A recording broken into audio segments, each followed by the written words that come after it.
ম্যাথমেটিক্সে পেয়েছিলাম 102 পেয়েছিলাম এবং আমাদের সময় পাস ফেল ছিল, যেটা এখন নেই, এবং পুরোপুরি ফেল হয়ে গেছিলাম। যেই অঙ্কে আমি 2 পেয়েছিলাম, ম্যাথমেটিক্স অনার্স নিলাম এই কারণে অঙ্কটা করতে আমার ভালো লাগতো। অনার্স নেওয়ার পর মাস্টার্সও করলাম। মাস্টার্স করার পর একবার টিচারশিপ পরীক্ষার জন্য আমি ট্রাই করেছিলাম, একবারই সুযোগ পেয়েছিলাম, কিন্তু সেই পরীক্ষাতে আমি পাস করতে পারিনি, ফেল করে গেছিলাম। কেন পাস করতে পারিনি, একবার সুযোগ পেয়েছিলাম, কেন ফেল করেছিলাম আমি বুঝতে পারিনি কারণ। আর আমরা পরিবেশে কি জানি যে ভেজিটেরিয়ান খেলে পেটে সব ভালো থাকে। হ্যাঁ, আমি 1 বছর ভেজিটেরিয়ান খাওয়ার পর পেটের সমস্যা। রিপোর্ট পুরো 100% কিওর, মানে বিনা ওষুধে এটা হয় পুরো আমি কিওর। আমি রিপোর্ট দেখে আমি অবাক হয়ে গেছি।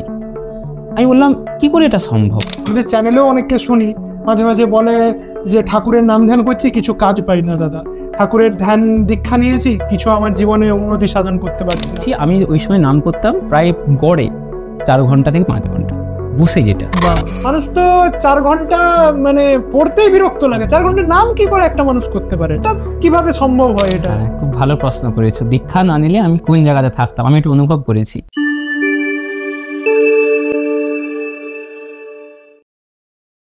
জয় গুরু, আমি সুব্রত অধিকারী।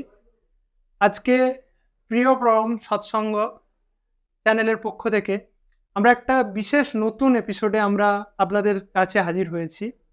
এই এপিসোডের নাম হচ্ছে জীবনীয় আলোচনা।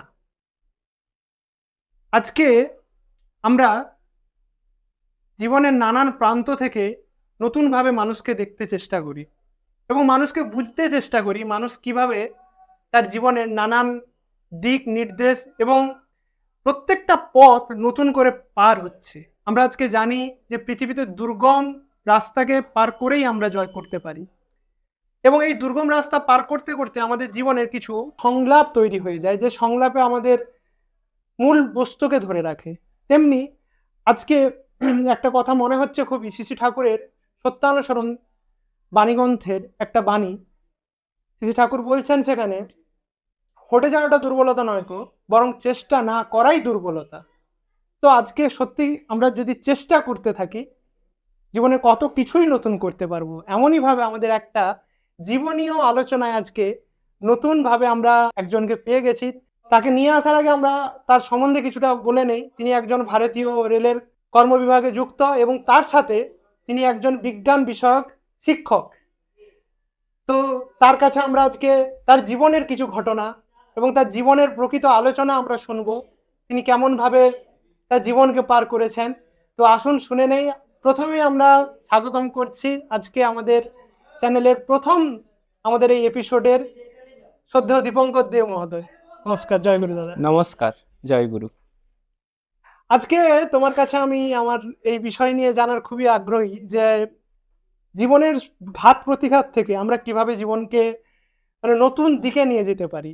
মানে তোমার জীবনের অভিজ্ঞতাতে প্রথম মনে হলো যে আমি জীবনে এই ঘাতটা পেয়ে আমি জীবনে কিছু নতুনের দিশা তৈরি করেছি, সেটা তুমি কিভাবে তোমার জীবনে পেয়েছো সেটাই শুনুন। জয় গুরু, নমস্কার। প্রথমেই ধন্যবাদ জানাই সুব্রত তোমাকে, টোটাল তোমাদের টিমকে আমাকে এখানে কথা বলার সুযোগ দেওয়ার জন্য। আমি যখন ক্লাস 8-এ পড়ি, ক্লাস 8-এ পড়ার সময় ম্যাথমেটিক্সে পেয়েছিলাম 102 পেয়েছিলাম এবং আমাদের সময় পাস ফেল ছিল, যেটা এখন নেই, এবং পুরোপুরি ফেল হয়ে গেছিলাম। বাড়ির বাবা তখন বেঁচে ছিলেন, তখন বলেছিলেন যে তুলে দেওয়ার একটা টেন্ডেন্সির জন্য, কিন্তু স্কুলে বললেন যে এটা ঠিক না। তো সেই সময় মানে ক্লাস 8-এ থেকে আমি বলছি যে আমি পড়িনি, ফাঁকি মেরেছি প্রচুর। ওই স্ট্রাগল করতে মানে ওই খারাপ অবস্থা থাকতে থাকতে একটু একটু করে একটা ডিগ্রি করি, এইচএস সায়েন্স নিই, তারপরে আস্তে আস্তে অঙ্কের প্রতি ভালো লাগা শুরু হয় এবং ম্যাথমেটিক্স অনার্স নিলাম। যেই অঙ্কে আমি 2 পেয়েছিলাম, ম্যাথমেটিক্স অনার্স নিলাম এই কারণে অঙ্কটা করতে আমার ভালো লাগতো। অনার্স নেওয়ার পর মাস্টার্সও করলাম। মাস্টার্স করার পর একবার টিচারশিপ পরীক্ষার জন্য আমি ট্রাই করেছিলাম, একবারই সুযোগ পেয়েছিলাম, কিন্তু সেই পরীক্ষাতে আমি পাস করতে পারিনি, ফেল করে গেছিল। এবার কেন পাস করতে পারিনি, একবার সুযোগ পেয়েছিলাম, কেন ফেল করেছিলাম আমি বুঝতে পারিনি কারণ। ঠিক যখনই পরীক্ষাতে ফেল করলাম, নিরাশ হয়ে গেলাম, ঠিক সেই সময় আমি ঠাকুরের সংস্পর্শে আসতে পেরেছি। আমার একজন স্কুলের শিক্ষক যিনি কিনা ঠাকুরের কথা বলেছেন এবং ঠাকুরকে গ্রহণ করেছি। আমরা আগে জানতাম যে ঠাকুর বলুন, দীক্ষা বলুন, এগুলো হচ্ছে সমস্ত কিছু একটা বুজরুকি বা একটা কুসংস্কার কুসংস্কার মনে হতে মানুষের পারে। কাছে আমরা বেশিরভাগই এটা মানে শিখি যে মানুষ বলে সাধারণত যেটা একটা কুসংস্কার প্রথা। আর একটা সাধারণত দর্শনে শ্রী ঠাকুরের কথা বললেই আমরা আমাদের মানে বয়সে যারা শ্রী ঠাকুরকে ধরেছেন বা দীক্ষা গ্রহণ করেছেন তার মানে সবাই বলে ব্রেন ওয়াশ, এটা দাদা বলেন। হ্যাঁ, তো সেক্ষেত্রে বা এটা ভেবেছিলাম যে দীক্ষাটা বয়সকালে নেওয়া যায়, তাই না, যেটা আমরা যদি দীক্ষা বয়স হবে রিটায়ারমেন্টের পর দীক্ষা দেওয়া হয়। এবার আমি ভেবে দিলাম আমার যখন স্যার বলতে এসছেন শিক্ষিত মানুষ, তাহলে তো নিয়েই দেখা যাক। দীক্ষা নিলাম। দীক্ষা নিয়ে যে প্রথম যে খুব যে কিছু জানতে পেরেছি তা কিছু না। আস্তে আস্তে দেখলাম ঠাকুরের যে মেডিটেশনটা করতে বলা আছে, ওই যে নাম যে করতে বলা হয়েছে একটু একটু করতাম, 10 মিনিট 15 মিনিট করে করতাম। তো সেক্ষেত্রে 10-15 মিনিট করে নাম করতাম। দেখলাম অটোমেটিক, জানি না কেন, আমি প্রত্যেকদিন 7:30টার সময় ঘুম থেকে উঠতাম। সকালবেলা 7:30টার সময় ঘুম থেকে উঠতাম, যেটা মা কিন্তু বকতেন। এটা কিন্তু কমন, মানে এটা সবারই রুল, শীতকাল হোক গরমকাল। দীক্ষা নেওয়ার 6 মাস পর থেকে সুব্রত, তুমি বিশ্বাস করবে না, আমি ঘুম থেকে ওঠা শুরু করলাম। অটোমেটিক 5:30টাতে ঘুম ভাঙতো, 5টা, 4:30, 4টা। এখন লাস্ট কয়েকদিন আমি 4টাতেই ঘুম থেকে উঠছি। তো দেখলাম যে কারণটা বুঝতে পারলাম যে জীবনে যে কি কারণে আমার ভুলটা হচ্ছিল, শ্রী ঠাকুরের যে আদর্শ সেইটা বুঝতে পারলাম। যে মূল কথা হচ্ছে যে মনের ভেতরটাকে পরিষ্কার রাখতে হবে। আর মনের ভেতরটা যদি পরিষ্কার রাখা হয় তখন তোমার ফিজিক্যাল এনার্জি বাড়বে, ফলে তুমি যে কাজে ঝাঁপিয়ে পড়বে সেই কাজেই কিন্তু সাকসেস পাবে। এটা কিন্তু ঠাকুর অনুকূল চন্দ্রের মূল উদ্দেশ্য, যে মনটাকে কিন্তু পরিষ্কার করতে হবে। কারণ ঠাকুর একটা বাণী আছে, মনটা সুস্থ হলে জানিস রোগের আতাল হয়, ওইটুকুতেই এড়িয়ে চলিস করবি ব্যাধি জয়। এইবার জীবনে যে যা কিছু সাফল্য পায় সে কিন্তু তার সুস্থ শরীর নিয়েই পায়। মানে তার যদি শারীরিক প্রচণ্ড মানে ব্যথা বেদনা বা প্রচণ্ড রোগে ভুগে, সেক্ষেত্রে তার সাকসেস পাওয়াটা কিন্তু অনেক চ্যালেঞ্জ হয়ে যায়, টাফ হয়ে যায়। এবার সেক্ষেত্রে আমি যেটা দেখেছি যে ঠাকুরের টুকটাক যে নিয়ম নীতি, সকালে উঠে সেই থানকুনি পাতা খাওয়া, এই খাওয়া, এতে দেখলাম যে শরীরটা আস্তে আস্তে আমার একটু ভালো হতে থাকলো। হ্যাঁ, একটু বলে নিই, আমি ওই যে মাস্টার্স করেছি ম্যাথমেটিক্সে, তার আগে আমি 2টো বড় বড় অপারেশন হয়েছি। 2টো অপারেশন হয়েছি সার্জারি, তার আগে ঠাকুর ধরার আগে। হ্যাঁ, একটা সেকেন্ড ইয়ারে হয়েছি, একটা থার্ড ইয়ারে হয়েছি। মানে কিসের? কলেজের সেকেন্ড, একটা অ্যাপেন্ডিক্সের অপারেশন, একটা অপারেশন। ঠিক আছে। এবার আমি একজনকে হাত দেখিয়েছিলাম যখন কলেজে ফার্স্ট ইয়ারে পড়ি। সেই ফার্স্ট ইয়ারে পড়ার সময় আমাকে যে হাত দেখেছিলেন সে বললেন, আমি বললাম চাকরি বাকরি কীভাবে কী হবো? তখন আমাকে বলছে, তোমার শরীর শরীর তোমাকে টিকতেই দেবে না, তোমার সারা জীবন শরীর খারাপ লেগে থাকবে, তুমি ওইটার দিকে আগে ধ্যান দাও, তারপর তুমি চাকরির কথা ভাববে। এরকম একটা বলেছিল। মানে আমরা জ্যোতিষীকে সাধারণত বিচার করতে দেই, কারণ জ্যোতিষীর একটা প্রেডিকশন অ্যাকচুয়ালি জীবনের, মানে জ্যোতিষী নিয়ে তুমি যেটা বললে, জীবনে ওই সামনে এগোতে হলে মানুষ তো জ্যোতিষী এখন বিশ্বাস করে না। আর এখনকার জেনারেশন তো অ্যাস্ট্রোলজার জিনিসটাকে অনেকে ফেক বলে মনে করে, বাট আসলে তার একটা প্রেডিকশন। তো সেক্ষেত্রে এবং প্রত্যেক ফাইনাল পরীক্ষার আগে আমার শরীর খারাপ হতো, ফাইনাল পরীক্ষার আগে শরীর খারাপ হতো। তো ঠাকুর ধরলাম। ঠাকুর ধরার পর আমি প্রফেশনালি তো চাকরি তখনও পাইনি, স্টাডি করছি, এবং সেই সময় প্রচুর টিউশন পড়িয়েছি, মানে প্রাইভেট টিউটর পড়িয়েছি। আমি একবার এক্স্যাক্ট সংখ্যাটা বলে দিচ্ছি। টিউশন পড়িয়ে আমার তখন মান্থলি আর্নিং হতো কত, 7,000 8,000। যখন এমএসসি কমপ্লিট করার পর সব কিছু বসে আছি, আর ওর সাথে সাথে কম্পিটিটিভ প্রিপারেশন নিচ্ছি, একসাথেই চলছে। এবার যখন আমি ঠাকুরের আদর্শে ধরে একটু একটু করে এগাচ্ছি, শরীর দেখলাম আস্তে আস্তে একটা শক্তি পাচ্ছি। আমার একজন পরিচিত দাদা ঠাকুরের ধারাতে আমাকে বললেন যে নাম যত বেশি করা হয় তত এনার্জি ফ্লো হয়, ওই এনার্জিটা দিয়ে যে কোনো কাজে সাকসেস পাওয়া যায়। আমি প্রচণ্ড পরীক্ষা, কম্পিটিটিভ এক্সামে, সুব্রত যদি আমার বাড়িতে নিয়ে যাও দেখবে প্রায় এই এতগুলো অ্যাডমিট রয়েছে পরীক্ষা, কম্পিটিটিভ পরীক্ষার অ্যাডমিট। এবার তখন করোনা ভাইরাস চলে এসছে, পরীক্ষা যে হচ্ছে 10-12টা করে সিট, তাতেও পরীক্ষা দিতে ছুটছি, কলকাতায় দিক সেদিক ছুটছি। এবার পরীক্ষা দিচ্ছি, আর ব্যাপারটা কি হচ্ছে, পাস করতে পারছি না। পরীক্ষা দিচ্ছি, পাস করতে পারছি না। তুমি প্রথমে যেটা বললে, হটে যাওয়াটা বরং দুর্বলতা নয় কো, কিন্তু চেষ্টা না করে দুর্বলতা। তারপর তুমি কোনো কিছু প্রাণপণ চেষ্টা করা সত্ত্বেও যদি বিফল মনোরত হও, ক্ষতি নেই, ছেড়ো না, ওই অম্লান চেষ্টাই তোমাকে মুক্তির দিকে নিয়ে যাবে। ওই যে একটা কথা বলেছে যে ছেড়ো না, তাহলে আমি ভাবলাম আমার অলরেডি তখন প্রায় 3 বছর হয়ে গেছে, 2.5-3 বছর প্রিপারেশন নিচ্ছি, বয়স অনেক হয়ে যাচ্ছে, যে এই সময় কি ছেড়ে দেবো কম্পিটিটিভ এক্সাম? না, এটা দাদা আমি কথা রেখে বলি, এখনকার প্রচুর মানে পরিমাণ ছেলেপুলে আছে যারা এই সরকারি গভর্নমেন্ট চাকরির সাথে প্রিপারেশনের সাথে যুক্ত এবং অনেকে ডিমোটিভেট হয়ে যায়। আমরা প্রায়ই দেখি, মানে আমাদের যারা ইউথ, আমাদের চ্যানেলেও অনেককে শুনি মাঝে মাঝে বলে যে ঠাকুরের নাম ধ্যান করছি, কিছু কাজ পাই না দাদা, ঠাকুরের ধ্যান দীক্ষা নিয়েছি, কিছু আমার জীবনে উন্নতি সাধন করতে পারছি না। তো এক্স্যাক্টলি আমরা যেন ওইখানেরই কোথাও একটা কিছু না কিছু কমতি আমাদের জীবনে হচ্ছে। ঠাকুরের যে তুমি পয়েন্টটা বললে যে ঠাকুরের নাম ধ্যান করছি তাও জীবনে অ্যাচিভমেন্ট হচ্ছে না, এটা খুব ভালো পয়েন্ট বলেছে, খুব ভালো। এবার দেখো এইখানে ঠাকুরের নাম ধ্যান যে করছি, ওই যে প্রথমে তোমাকে বললেন মনের ভেতরে যে জঞ্জালগুলো, ঠাকুর কিন্তু এটা বারবার কিন্তু বের করতে বলেছে, আর ওইগুলো বার করার চেষ্টা করলে বাড়াবে না। কিন্তু ঠাকুরের পথে যদি নাম ধ্যান বেশি বেশি বেশি বেশি করা হয়, ওটা অটোমেটিক বেরাবে, তখন আলাদা করে ফোর্স করতে হবে না। আমরা চেষ্টা করে এটা বেরাচ্ছে না কেন, এই অভ্যাস ত্যাগ করতে পারছি না কেন, কিন্তু যদি আমরা বেশি বেশি করে মেডিটেশন করি, এটা প্রকৃতির নিয়ম, তখন কি হলো অটোমেটিক ছেড়ে যাবে, আর ফোর্স করে ওটাকে বের করতে হয় না। এটা একটা ব্যাপার, এটা একটা মানে পুরোপুরি নাম এবং ধ্যানের প্রসেস। আমরা মানে যে কোনো নাম ধ্যান করতে গেলে আমাদের তো একটা মানে বস্তুকে নিয়ে সামনে রেখে ধ্যান করতে হয়, এটা তো যে কোনো মন্ত্র বা গুরু দীক্ষা থেকেই আমরা শিখেছি। এবং যারা আমাদের চ্যানেলে আছে তারা অনেকেই অন্য গুরুর দীক্ষিত, তারাও জানেন যে ধ্যান করার একটা প্রসেস, আমাদের একটা মন্ত্রকে ভেতর থেকে জপ করা, সেখান থেকে আমাদের মনের নানান চিন্তা এবং ভাবনাগুলোকে আমরা একত্রিত করে একটা শক্তি বা এনার্জি আমরা, যেটা আমাদের জীবনীয় কাজে লাগে সেইখানে। তো এবারে তোমার ওটা তো একটা তোমার জীবনের একটা স্ট্রাগল আমরা শুনলাম। এবার ধরো তোমার জীবনের সাথে সাথে ওই স্ট্রাগলটার পর তুমি পার করে যে তুমি যখন মানে এই ভারতীয় রেলের যে এই যে তুমি রিসেন্টলি জয়েন হয়েছো, তো খুব বেশি দিন তোমার সার্ভিস হয়নি, তো ভারতীয় রেলের সাথে তুমি যখন যুক্ত হও, ঠিক ওই তোমার সময়টা কেমন ছিল? ওই ওর আগেও তো তুমি বললে না আমার প্রায় অ্যাডমিট অনেক ছিল, তো ওই সময়টা তুমি কিভাবে নিজেকে কন্ট্রোল করতে রেখে মানে পেরেছো, যে বা নিজেকে ধরে রাখতে পেরেছো, সেটা আমরা একটু জানতে চাইছি।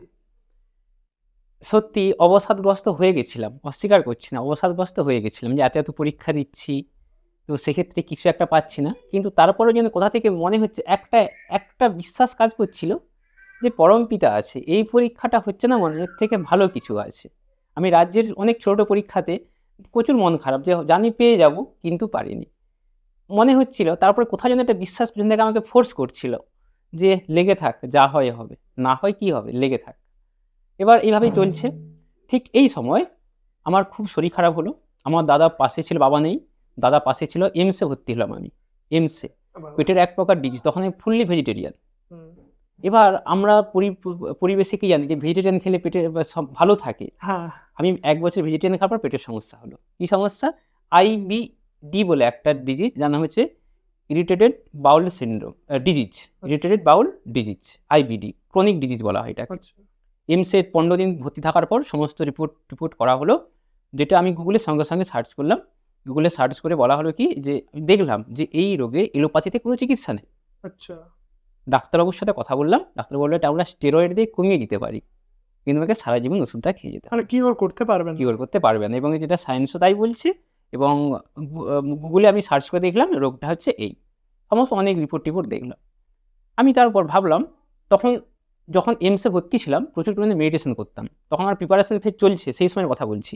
একদিকে বেকারত্বের একটা জ্বালা বলতে পারো, তার উপর আমি এমসে ভর্তি রয়েছি, দাদা আমার পাশে ছিল, ওই সময় পাশে ছিল। আচ্ছা, এইবার ওই সময় যখন হাসপাতালে ভর্তি ছিলাম, চোখ বন্ধ করে 1 ঘন্টা 1.5 ঘন্টা করে 2-3 বার নাম করে দিয়েছি সুব্রত, কারণ আমি জানি যে এই খারাপ সময়, এই সময় যদি থেকে থাকে, যে মানে আমাদের জানার বাইরে যদি কেউ কিছু করে থাকে, তো উনি করতে পারবে একমাত্র।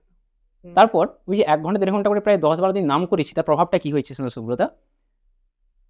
হাসপাতাল থেকে ছুটি পেলাম, মনে হলো যে আমি স্টেরয়েড জাতীয় ওষুধ খাবো না, এলোপ্যাথিক ওষুধ পুরো বন্ধ করে দেবো। কাউকে কিছু জানেনি, বাড়িতে জানালে বকবে, এলোপ্যাথিক ওষুধ বন্ধ করে দিয়েছো। সেক্ষেত্রে আমি কি করলাম, এলোপ্যাথিক ওষুধ ঘরকে না জানিয়ে বন্ধ করে দিলাম। ইউটিউবে কয়েকটা প্রাণায়াম দেখলাম রামদেবের, তার সাথে সাথে হিউজ পরিমাণে নাম শুরু করলাম। নাম, কারণ ঠাকুর এক জায়গাতে বলেছেন যে নাম করলে কিছু হয় না হয় আমার জানা নেই, তবে শরীর ভালো হবেই হবে। আমার ওইটাকে একটা বিশ্বাস যে কিছু হোক না হোক শরীরটা ভালো হবে। আমি কি করলাম, এলোপ্যাথিক ওষুধ পুরো বাদ দিয়ে দিলাম, প্রাণায়াম করলাম, নাম করলাম, কয়েকটা ওই আয়ুর্বেদিক ওষুধ টুকটাক খাওয়া শুরু করলাম। আর শরীর আস্তে আস্তে ভালো হতে শুরু করলো, 2 মাস 3 মাস ভালো হতে শুরু করলো। এবং যে রোগটা আমার হয়েছিল তার 2 বছর পর আমি টেস্ট করালাম, ওই রোগটা IBAD যে রোগটা, আচ্ছা। ক্রনিক ডিজিজ, রিপোর্ট পুরো 100% কিওর, মানে বিনা ওষুধে এটা হয়েছে? বিনা বিনা এলোপ্যাথিক ওষুধ। ওই আয়ুর্বেদিক ওই কিছু নিয়েছিলাম, ঠাকুর যেমন বলেছে পেটের জন্য বেল ভালো, ভুসি ভালো, হ্যাঁ, ওইগুলো নিতাম, প্রাণায়াম করতাম, মেডিটেশন করতাম, মানে ঠাকুরের যেটা একটা টোটকা বলা টোটকা যায়। বলতে পারো। হুম। পুরো আমি কিওর। আমি রিপোর্ট দেখে আমি অবাক হয়ে গেছি। আমি বললাম কি করে এটা সম্ভব? এটাই হচ্ছে অসম্ভবকে সম্ভব করে ঠাকুরের নাম। আচ্ছা, এটা একটা আমি দিক বললাম যে আমার হেলথটা কীভাবে চেঞ্জ হয়েছে। যেই আমাকে বলছে তোমার শরীর খারাপের উপর বেশি জোর দাও, সেই আমার হেলথ কিন্তু এখন কোনো সমস্যা নেই। অপারেশন হওয়ার পর আমি এখন পুরো ফিট, এটা একটা ব্যাপার।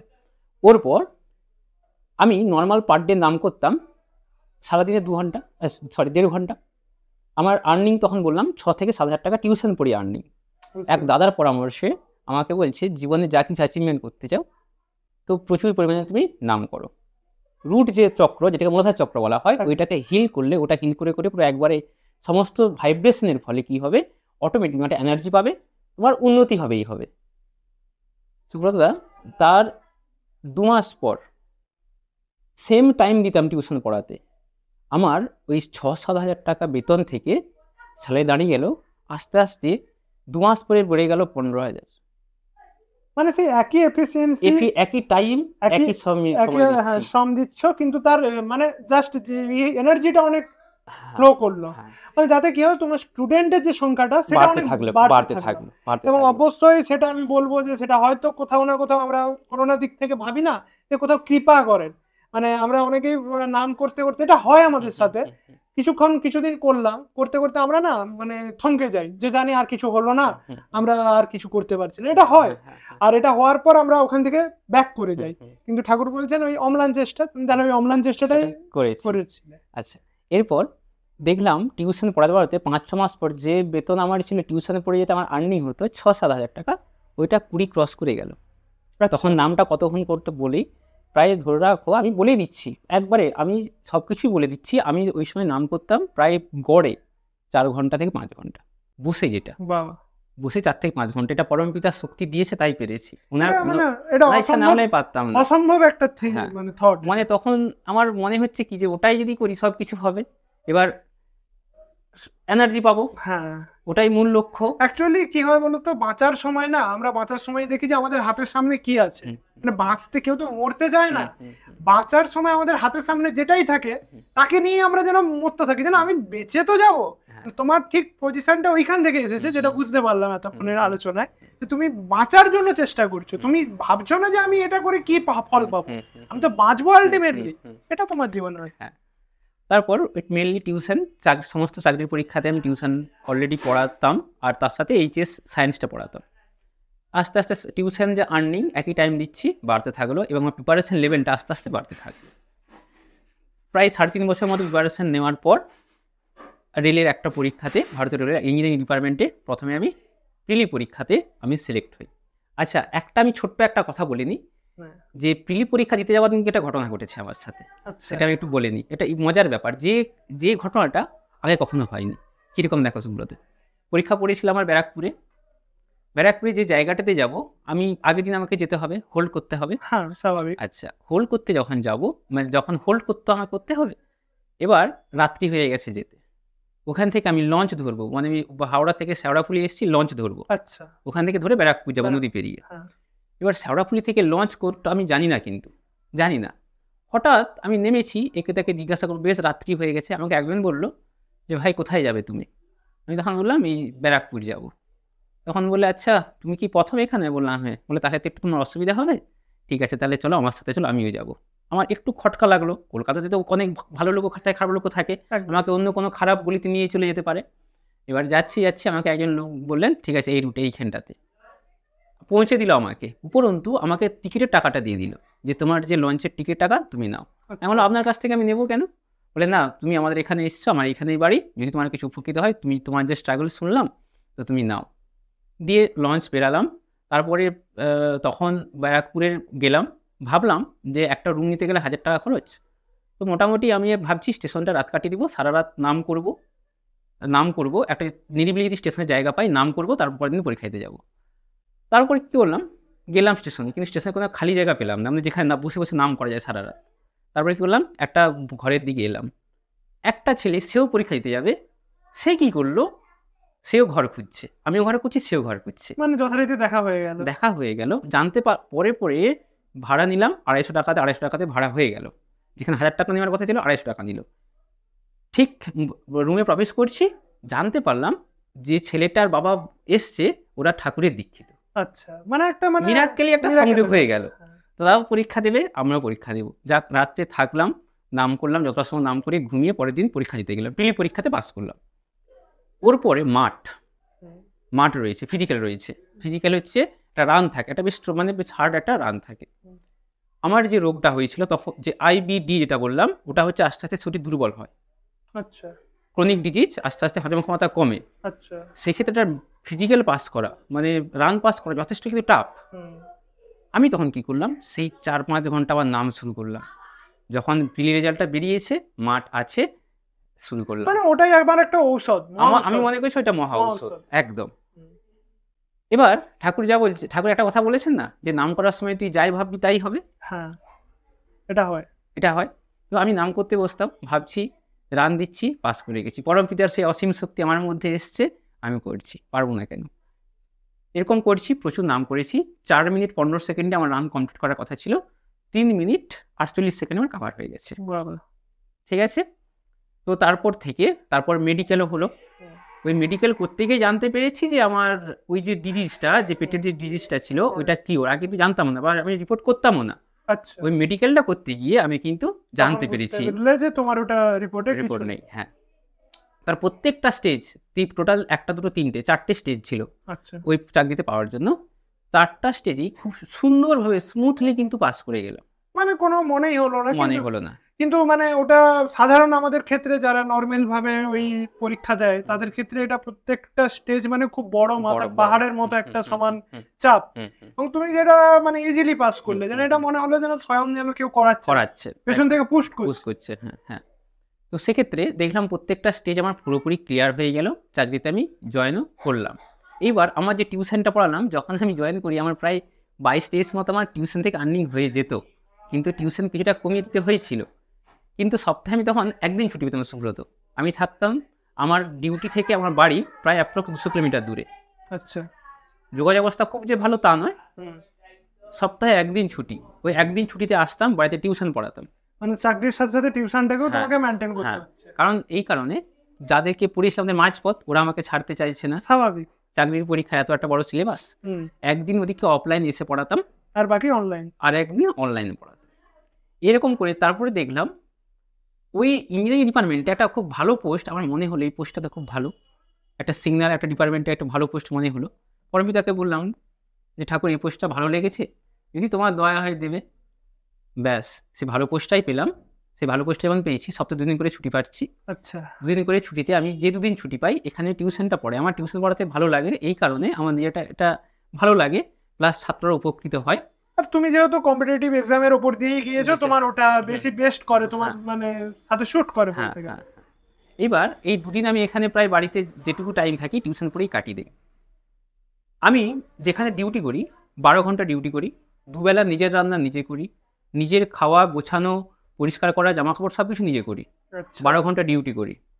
তার সাথে সাথে নিজের প্রিপারেশন এখনও চালিয়ে যাচ্ছি। আমার আলাদা কিছু স্বপ্ন আছে, এটা আমি এখন বলছি না। আলাদা কিছু স্বপ্ন আছে, সে যখন অ্যাচিভ করতে পারবো, হয়তো অবশ্যই পারবো পরম পিতার দয়াতে। তার সাথে সাথে বাচ্চা কম্পিটিটিভ পড়ানো মানে অনেক তো নোটস রেডি করতে হয়, কোশ্চেন রেডি করতে হয়, প্রচণ্ড খাটতে হয়, টাইপ করতে হয় প্রচণ্ড, এত কিছু করছি। কেন এখনকার কম্পিটিটিভ এক্সামের যে মার্কেট, মানে সবাই তার নিজস্ব জায়গা থেকে সবাই এগিয়ে যাচ্ছে, তো সেখানে খাটাখাটনি করতেই হয়। তো সেক্ষেত্রে আমি এত কিছু করার পরেও, এত ডিউটি, এত মেনটেন্স, কম্পিটিটিভ নোট বানানোর পরেও আমি 2 দিন করে বাড়িতে এসে পড়াচ্ছি। আমাকে আমার যে আদার্স যে ক্লাসমেট, তারা আমাকে একটা কথা জিজ্ঞাসা করে যে এত এনার্জি পাচ্ছিস কোথা থেকে। আমার যে ছাত্ররা, তারাও বলে, স্যার আপনি এত এনার্জি পাচ্ছেন কি করে, সেখানে এত ডিউটি, নিজের সব কিছু, তারপরে এখানে আছে টিউশন। আমার সমাবেশে আমার যারা স্টাফ একই রকম, তারা কিন্তু ডিউটি করে এসে ঘুমিয়ে যায়, রান্নার জন্য আলাদা লোক রেখেছে, বাড়িতে গেলে আরামসে কাটিয়ে দেয়। কিন্তু আমার মনে হচ্ছে যে ঠাকুর এক জায়গাতে বলেছেন যে কোনো কিছু একটা জিনিস কমপ্লিট হয়ে গেল আর কিছু করতে হলো না, ওটা কিন্তু ভালো না। তুমি যত বেশি স্ট্রাগল করবে, যত বেশি কষ্ট করবে, নতুন করে কিছু করবে, যত ঘষা মাজা করবে, তত তোমার ভেতরের শক্তি বাড়বে। ওটাই হচ্ছে প্রকৃত জীবন। তো সেই ক্ষেত্রে আমিও তাই যেটা অন্যদের দেখে চোখে মনে হচ্ছে যে আমি কিন্তু বিশাল যে হার্ডওয়ার্ক করছি, যে বিশাল শক্তি আমার মধ্যে, অন্যরা দেখে বুঝতে পারছে, আমি কিন্তু নিজে কিছু বুঝতে পারছি না। আমার মনে হচ্ছে আমি নর্মাল যেমন তেমনই করছি, কিন্তু অন্যরা দেখে বলছে এত এনার্জি পাচ্ছিস কোথা থেকে। এটা আমি বুঝতে মানে এখন ওটা বুঝতে পারলাম। ওটা আমাদের একটা মানে কি হয় বলো তো, ঠাকুরের একটা সুন্দর বাণী আছে, যেই বলি যে কষ্টের মধ্যে বাস করে সেই তো আসল থাকা, গাছে যে ফল পেকে ওঠে সেই তো আসল ফাঁকা। তো অ্যাকচুয়ালি আমরা মানে প্রকৃত হতে গেলে আমাদের সেই গাছে পাকা ফলের মতো যদি হই, আমাদেরকে কষ্ট করতেই হবে। আর আমরা সেই জায়গা থেকে মানে যদি পিছুয়ে হেঁটে যাই, তখন কিন্তু আমরা ওখান থেকে বিপন্ন হই। এটাই হচ্ছে আসলে একটা জীবনের ঘটনা। একদম। তো সেক্ষেত্রে আমি এই জায়গাতে এসে মনে হলো যে আমি অঙ্কে 2 পেয়েছিলাম, সেই আমি ম্যাথমেটিক্সে মাস্টার্স করে একটা প্রতিষ্ঠিত হতে পেরেছি, সরকারি চাকরি পেয়েছি। তো আমার যেটা মনে হচ্ছে মূল যে ফ্যাক্ট, আমার বাবার প্রচণ্ড ইচ্ছে ছিল ছেলেকে সরকারি চাকরি করাবো, কিন্তু বাবা বেঁচে নেই। কিন্তু দাদা পাশে ছিল, খারাপ সময় পাশে অবশ্যই ছিল, মাও পাশে ছিল, অবশ্যই আছে শ্রদ্ধা। দাদাই বাবার মতো করে দেখেছে সব কিছুই। এবং পরমপিতার যে নাম, এটা কিন্তু একটা অসীম শক্তি জাগিয়েছে, মানে এটা মানে অসীম শক্তি জাগিয়েছে। মানে অসম্ভবকে, যে তুমি যে বললে না যে অসম্ভবকে সম্ভব করে তুলে দেওয়া, এটা কিন্তু পরমপিতার নামেরই শক্তি। আমার মনে হয় যে একটা আমি উপসংহার পর্বে আসছি, যে জীবনে যদি কেউ কোনো অ্যাচিভমেন্ট করতে চায়, যে কোনো ফিল্ডে যদি কেউ অ্যাচিভমেন্ট করতে চায় সুব্রত, তাহলে 100% গভীর বিশ্বাস করতে হবে ঠাকুরের প্রতি, নাম করতে হবে, নামটা করতে হবে। কারণ কি, ঠাকুর বলছেন গভীর বিশ্বাসে সবই হতে পারে, যা চাও তাই হবে, সাবধান অহংকার অধৈর্য বিরক্ত যেন না আসে। গভীর বিশ্বাসে সবই, সব নয় সবই, তাহলে শেষকালে ই লেখা আছে, সবই হতে পারে, মানে এ টু জেড গভীর বিশ্বাসে। তার মধ্যে এই যে ঠাকুরের এই যে না, যদি যেটা বলতেছিলাম যে অ্যাচিভমেন্ট যদি কারো কিছু করতে চায়, তাহলে কিন্তু লেগে পড়তে হবে, যে যতটা সম্ভব যে টার্গেট করবো যে আমি আগামী 6 মাস কি 1 বছর প্রচুর পরিমাণে নাম করব।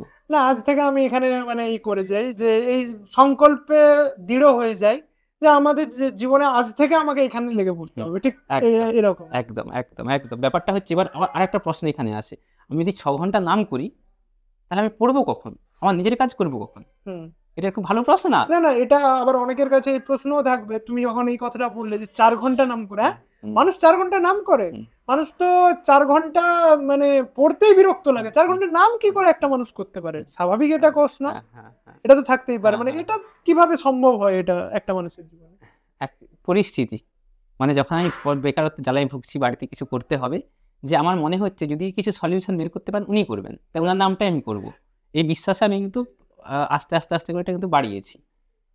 আচ্ছা, তোমার কাছে আরেকটা আমার প্রশ্ন, এটা তো আমাদের তো মানে তোমার জীবনের সাথে তুমি দেখতে পাচ্ছ, প্রচুর ছেলে এখনকার সময়ে বেশিরভাগই দেখতে পাওয়া যায় যে কোনো কাজে যুক্ত হওয়ার সাথে সাথে, মানে আমি তোমাকে এই যুক্ত হওয়ার সাথে সাথে কথাটা কেন বললাম, আমি একটা কিছুদিন আগেই একটা মানে সায়েন্সেরই একটা পড়ছিলাম, রিসার্চ পেপার। ওখানে বলছে যে আমরা যে বই কিনি, বই পড়া তো খুব একটা মানে বড় হ্যাবিট।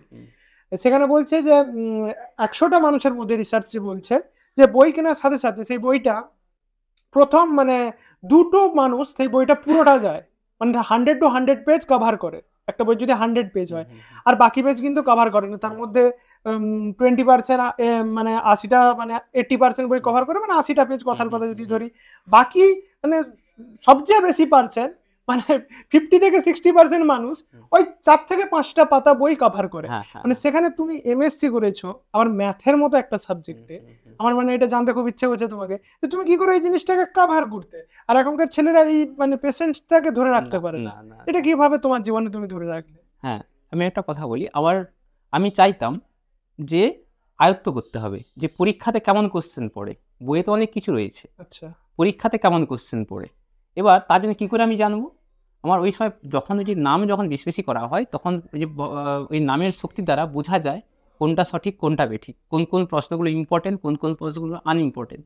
এটা কিন্তু অবশ্যই বাস্তব, এটা অলৌকিক মনে হতে পারে। আচ্ছা, এটা কিন্তু নাম করার পরে অনুভূতির দ্বারা কিন্তু আস্তে আস্তে জানা যায়। আচ্ছা, এবং কি করে সলিউশন প্রচন্ড প্রিভিয়াস ইয়ারে ঘাঁটতে শুরু করলাম, একটা ধারণা চলে এলো যে এই কিন্তু পরীক্ষাতে কিন্তু কোশ্চেন আসতে পারে, এই পরীক্ষাতে কোশ্চেন আসতে পারে। এবং আমি বলে রাখি, আমার 2জন মেয়ে ছাত্রী আর কি, ওরা পুলিশের পরীক্ষাতে প্রি পরীক্ষাতে পাস করে গেছে আমার পড়ানোতে। তো সেক্ষেত্রে আমিও ঠিক ওভাবেই গাইড করাই যে কিভাবে পড়লে কম পড়ে বেশি বেশি পড়ার দরকার নেই, ওই যে বললেন না 100 পাতা 4-5 পাতা পড়ে ছেড়ে দেয়, হ্যাঁ ওই 4-5 পাতাটা পড়তে হবে, কোন জায়গা থেকে পড়লে কোশ্চেনটা আসবে ওইগুলোই পড়তে হবে, ঠিক আছে? তো এবার ওইটা বুঝতে হবে, ওইটা বুঝতে গেলে গাইডেন্স কারোর প্রয়োজন, আমার বিশেষ কোনো গাইডেন্স নিজেই বুঝেছি এবং পরমপিতার নামের শক্তি দ্বারা অনুভব করে আমাকে বুঝিয়ে দিয়েছে, তাই কিন্তু আমি বুঝতে পেরেছি। আচ্ছা, মানে এটা মানে অলৌকিক বলাটা ঠিক ভুল হবে, এখানে চোখে যেটা অলৌকিক, আমাদের চোখে যেটা অলৌকিক লাগে সেটা হচ্ছে হার্ডওয়ার্ক, তার পেছনে যে মানে হার্ডওয়ার্কটা লুকিয়ে থাকে বা তার পেছনে যে কার্যক্ষমতা যেটা লুকিয়ে থাকে, আমরা যতটা এফিসিয়েন্সি দেবো আমরা বলি না সেইভাবে আমাদের ইনপুটটা পাওয়া যাবে।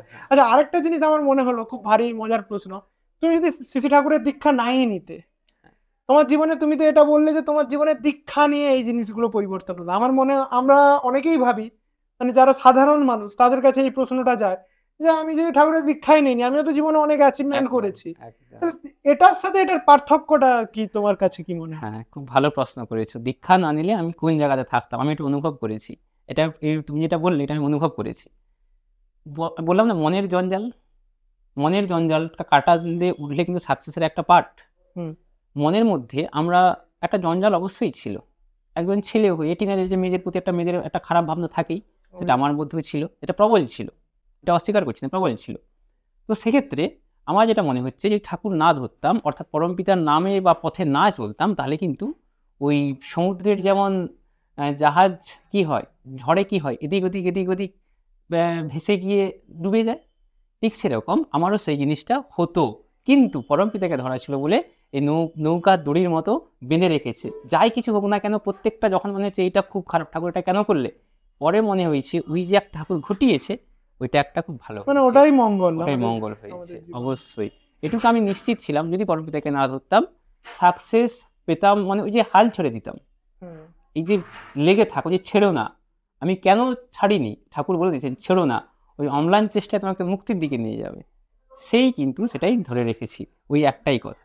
না হলে কিন্তু অনেক আগেই ঠাকুর ছেড়ে জানি না জীবনটা কি হতো, তিনি চেয়েছেন তাই হয়তো আমি এই জায়গাতে। আচ্ছা, আজকে আমাদের এই জীবনী আলোচনায় খুবই ভালো লাগলো, তুমি তোমার জীবনের এই সারাংশটা, মূল সারাংশটা সবার কাছে বললেন, আমাদের দর্শকের কাছে বিশেষ করে সবাই জানতে পারলো। আর আমি শেষে এটুকুই বলবো যে তোমার জীবনে সাকসেস হোক, পরমপিতার কাছে এটাই প্রার্থনা করব, এবং প্রিয় পরম সৎসঙ্গ চ্যানেলের পক্ষ থেকে তোমাকে অসংখ্য অভিনন্দন, এবং পরমপিতার আশীর্বাদে তুমি বড় হও। জয় গুরু। আমি সবাইকে জানাবো আমাদের এই আজকের যে এপিসোডটা আপনারা দেখলেন, এটা একটা জীবনীয় এপিসোড, এবং এটা আমরা পডকাস্ট হিসাবেই আপনাদের কাছে দেখাতে চাই, এবং আমাদের মেন ড্রিম বা মেন স্বপ্ন যে আমরা এই এপিসোডের মাধ্যমে মানুষের জীবনে ঘটে যাওয়া কিছু দুর্লভ ঘটনা, যেটা হয়তো আপনাদের কাছে অনেকের কাছে অলৌকিক বলে মনে হয়, কিন্তু আসলে অলৌকিক নয়, প্রত্যেকটা কাজের পিছনে একটা কার্যকারণ লুকিয়ে থাকে, সেটাকে খুঁজে দেখার চেষ্টা আমরা করলাম। তো এমনই আমাদের নতুন আরও অনেক এপিসোড আসবে, আপনারা এইভাবেই আমাদের চ্যানেলের সাথে থাকুন, পাশে থাকুন এবং সাবস্ক্রাইব করুন, এবং এই চ্যানেলকে সবার মাঝে ছড়িয়ে দিন এবং আমাদের সাথে যুক্ত থাকুন। এগুলো সবার মঙ্গল প্রার্থনা করে আমাদের এই আলোচনা আজকে শেষ করলাম। জয় গুরু। জয় গুরু, জয় গুরু, বন্দে বন্দে পুরুষোত্তম, জয় গুরু।